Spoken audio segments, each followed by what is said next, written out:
Okay, so today we are going to let's turn that off real quick. So today we are going to be talking about supply shocks, specifically short-run aggregate supply shocks and long-run aggregate supply shocks and what they do and how they're applicable to a graph and whatnot. So let's just jump right in. What is a supply shock? Well, a supply shock is an unexpected event that suddenly changes the cost or availability of production inputs, right? This affects how much and how willing firms are able to produce at a given price level, right? So we're talking about production inputs, so supply. Um, that's a fancy word for supply, and how much firms are willing and able to produce, right? So a positive shock increases production capacity, right? These are the good things. These are what we want to see. So this can be like an increase in tech, like a tech boom in AI. And a negative supply shock reduces production capacity or increased costs, right? So this reduces cost, positive reduces cost, negative increase cost. So output falls, prices rise. So that's like a spike in oil, right? A commodity that we all use and we all need. So, supply shocks affect the aggregate supply curve, right? This is the economic curve. We all know the supply and demand. So supply, that's demand. And then there's this long run supply.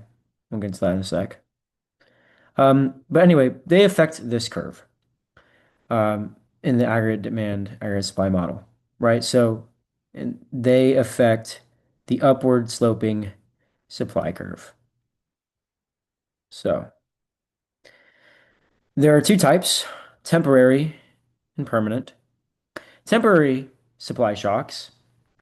These are short run events, right? These are sudden in nature, and they're unexpected. So those are the two key things.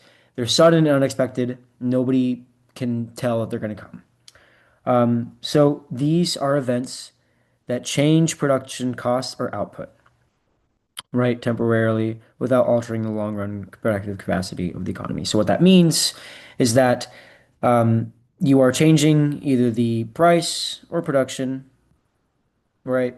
Um, Price, production, output, but the potential for the economy has still hasn't changed. So it'll come back to, and we'll see that in a sec.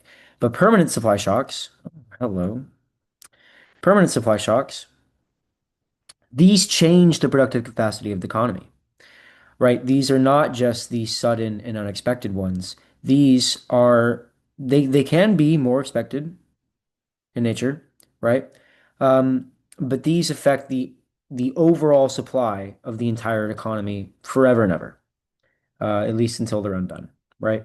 So the curve shifts because technology, capital, labor fundamentals are changed favorably. So these are key things that typically always will change the long run aggregate supply.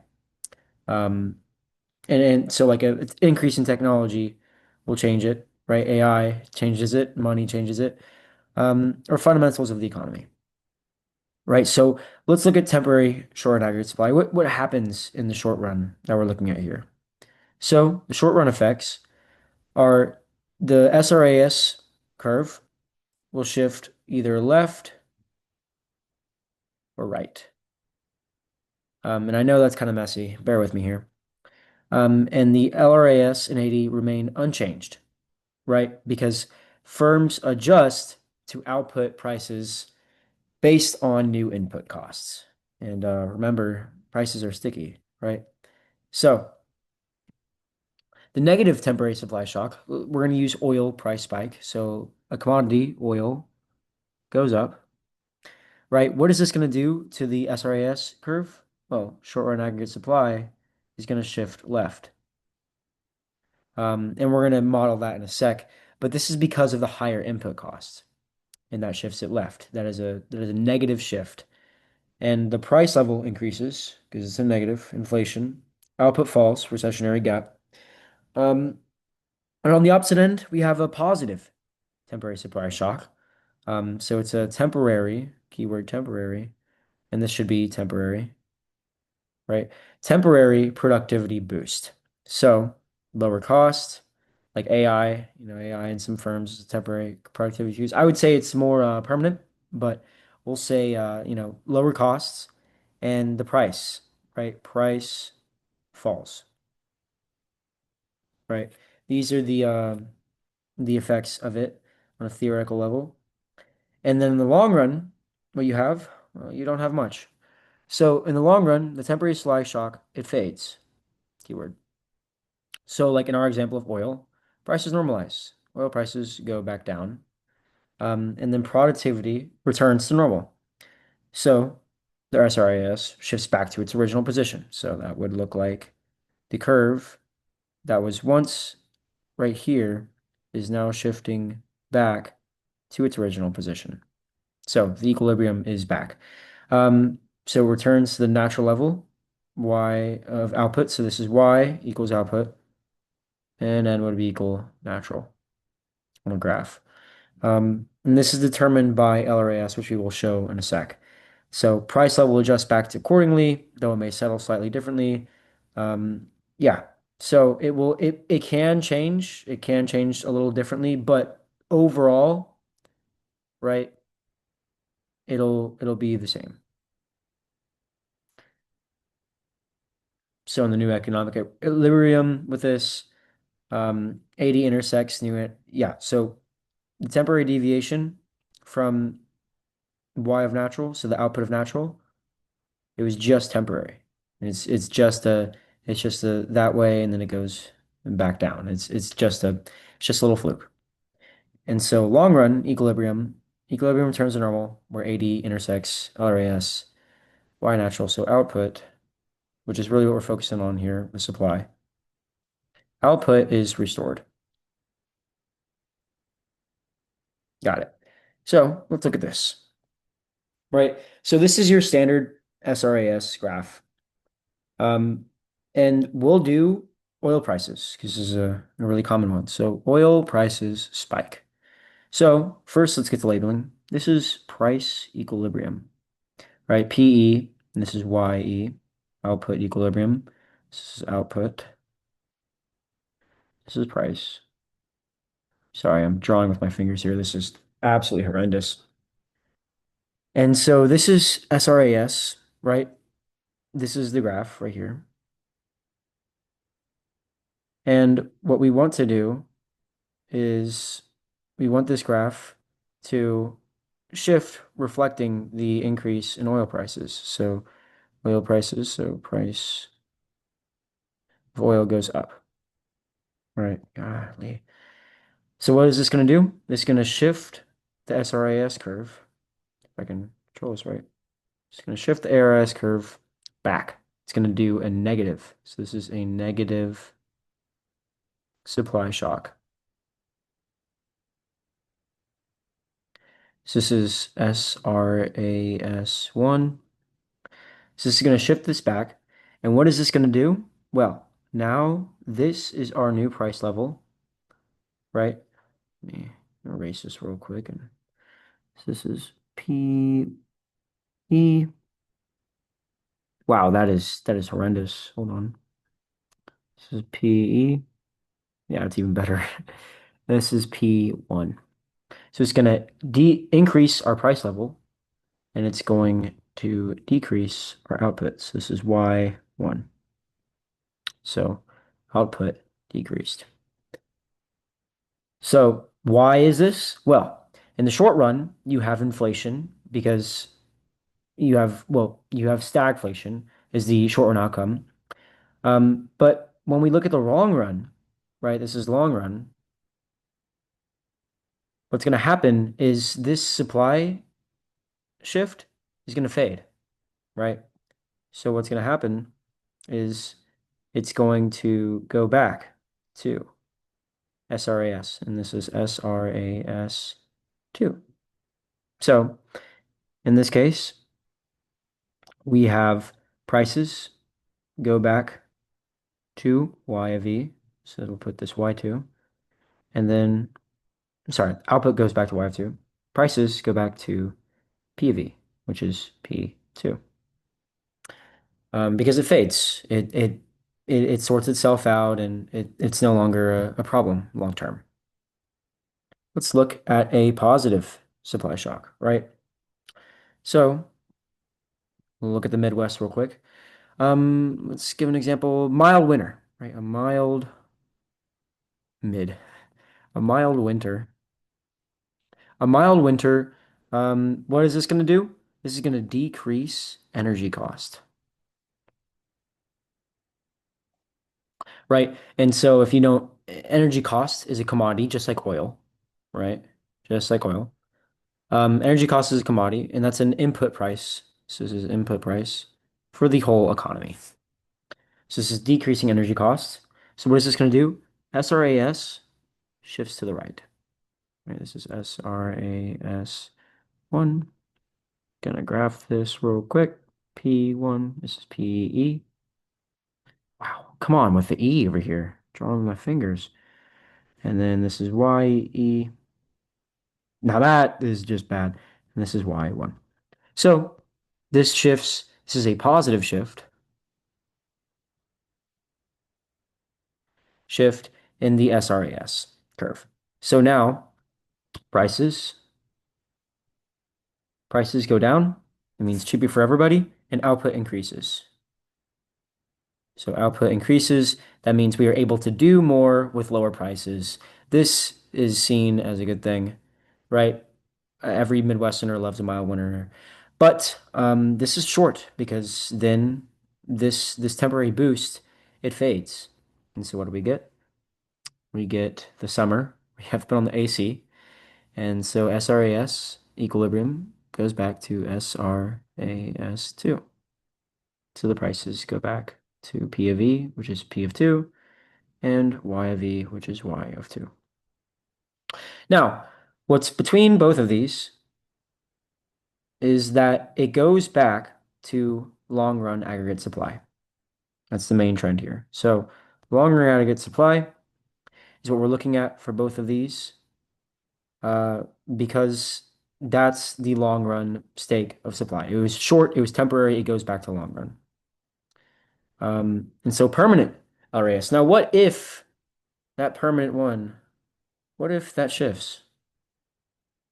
Well, let's learn about it. So, short run effects.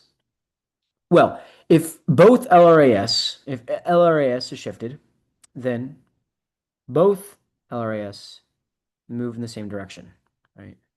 The economy moves to a new short run equilibrium with new output and price levels. So, what this means is LRAS affects SRAS, always and directly. So with a positive uh, permanent shock, like technological innovation, for example, like AI, um, LRAS, the long run aggregate supply, the potential of the economy is going to increase, right? It's going to go up because output, potential output is increasing. SRAS also shifts right because production costs fall.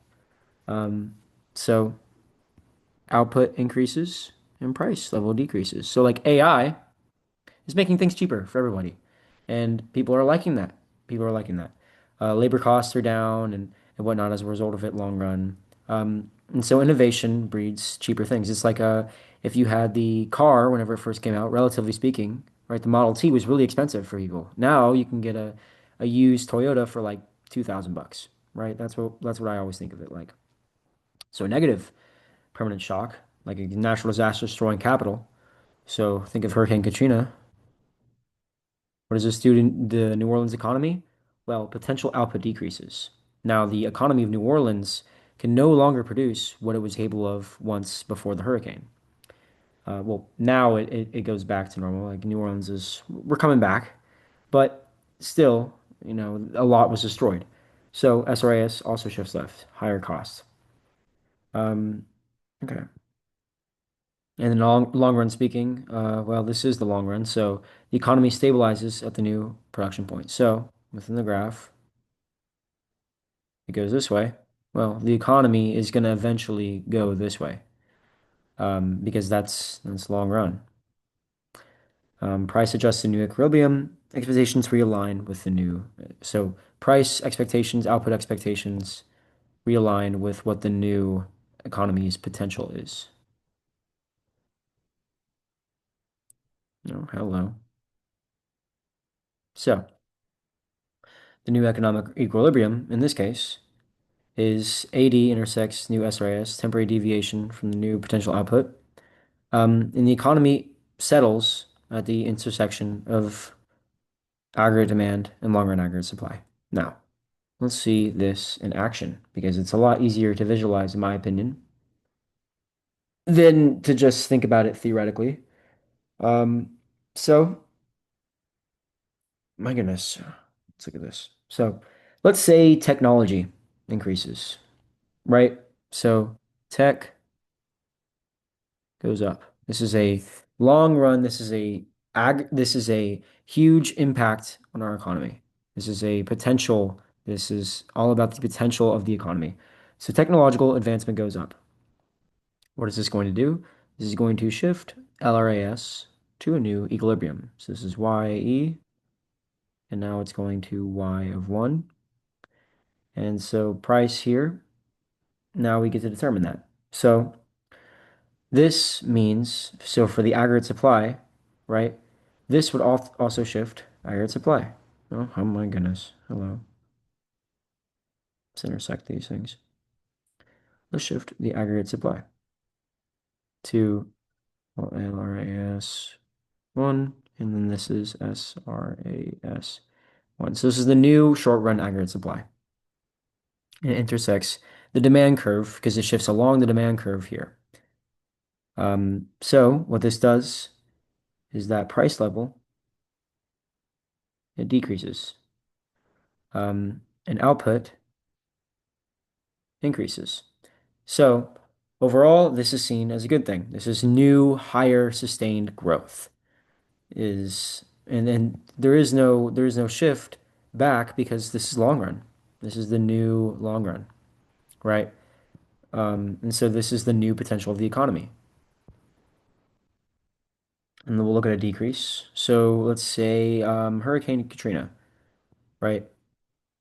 So hurricane or any kind of natural disaster. That is not how you spell hurricane, but it's a good attempt. A natural disaster destroying factories or makers of inputs within the economy. So what does this do? This shifts LRAS to the right? So this is LRAS 1. And so what does this do? Well, you have to shift SRAS as well because LRAS and SRAS shift always because it's talking about supply, not demand. So demand remains the same. But the SRAS becomes SRAS2. Um, and it decreases because, well, long run decrease. So here we have Y is E, and then we have Y1, and then we have P E. Golly, I am drawing with my fingers here, man. And this is P of 1. So what does this do? Price level increases, output decreases from the previous equilibrium, and now we have the new long run. So this is the decrease in potential of the economy. And because like no factories are available and whatnot, they can't produce the supply that is needed. This is a decrease in overall potential. And oh, hello. That is all I have for you, basically. Um, yeah, that is all that is needed.